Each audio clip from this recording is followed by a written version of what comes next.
Hello and welcome. Today we are discussing Afghanistan. Raghu, you have spent a lot of time in Afghanistan when you were a student, and you've also been following up Afghanistan affairs quite closely. What is your overall sense of the Afghan elections? Well, firstly, of course, it's a little early to tell as regards outcomes. But two things I think deserve attention as far as the election process till now is concerned. The first is the polling percentages themselves. We are not very sure how much polling has actually taken place. Some figures doing the rounds are there's about 40 odd percent of polling. But more seriously, I think reports are that polling in the southern provinces, which are the Pashtun dominated provinces and where the Taliban is also strong, may be as little as 5 to 10%. If that is the case, and if there is a very low turnout, particularly in the Pashtun dominated areas, I think that will have significant implications not only for the election results but also for governance based on the election results afterwards. The legitimacy of the elections itself. Legitimacy of the elections itself, that is one. And second, which may be even more serious, if the Pashtuns, who are the largest segment of the Afghan population, about 40% odd, if they have been effectively disenfranchised, then it's going to have very serious implications for running of the government afterwards. And a rider to this may be some accusations are flying around about elections not having been conducted properly. And if there are physically low turnout, but we then find in the results higher votes being counted in the southern provinces, that will have its own implications. The other part of it is 40% by itself is not a bad figure, because after all the US elections has about 45 to 46, 48% as the figures. Quite. Which is why I personally have my doubts about this 40% figure, particularly if the southern provinces have only 5 to 10%, then that would mean that the northern provinces and the central provinces have 60, 70%, which I seriously doubt. So I am not sure that the overall percentage is going to come to 40%. And maybe another concern would be some cases of ballot stuffing in some parts of the country in order to show the figures being higher. This high. That would be, I think, a matter of some anxiety. The two candidates, Hamid Karzai and Abdullah Abdullah, what would the respective political planks represent in Afghanistan, and also what kind of coalitions do they represent on the ground?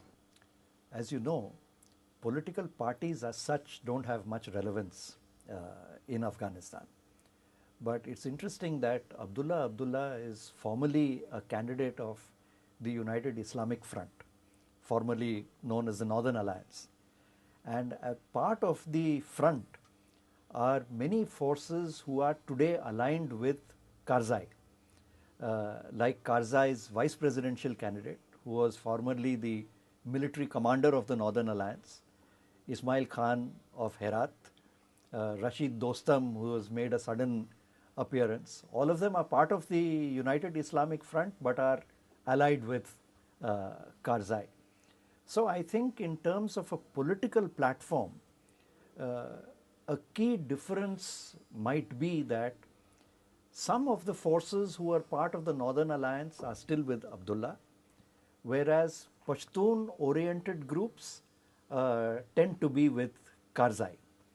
But I think that also indicates that the fault lines may be more ethnic than ideological, in that the Tajik forces may be by and large behind Abdullah, although as I said, Fahim, the leader of the Northern Alliance militarily, is with Karzai, whereas some of the other ethnic groups might now, or if there is a runoff, rally behind Karzai than rally behind a Tajik formation.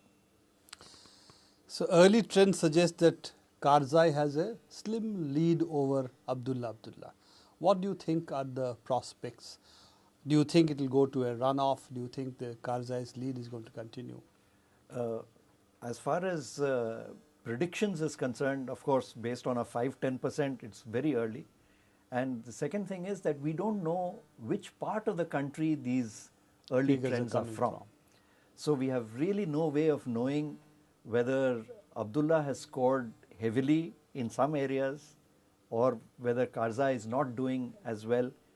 I would expect that if there is a low voter turnout in the south, clearly it's Karzai who is going to suffer from that. And if Abdullah is certainly doing better than what the Karzai camp had predicted earlier, which might be because these trends are from the north, but it also might be that Abdullah is showing stronger, and there seemed to be a late surge of the Abdullah campaign later. But I think apart from how close this is going to be, clearly I think it is heading for a runoff.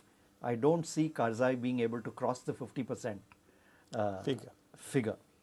But if it goes to a runoff, then the question of who wins or who loses, apart from numbers, is going to have very significant political implications. Because if Abdullah actually wins, it may make the task of governance in Afghanistan even more difficult. Because whatever one's preferences may be for either candidate, any Tajik leader forming a government and trying to rule Afghanistan would be unprecedented and may be a very, very tough job indeed. You know, there is some belief that the United States is actually supporting Abdullah and is not supporting Hamid Karzai. Do you take that seriously, or do you think United States actually has is actually his fingers in both the pies? The United States tried hard to see that Karzai does not emerge as a front-runner candidate. They tried to find a substitute for him. But Karzai has, to some extent, outflanked the Americans by building an alliance with what the West likes to call warlords.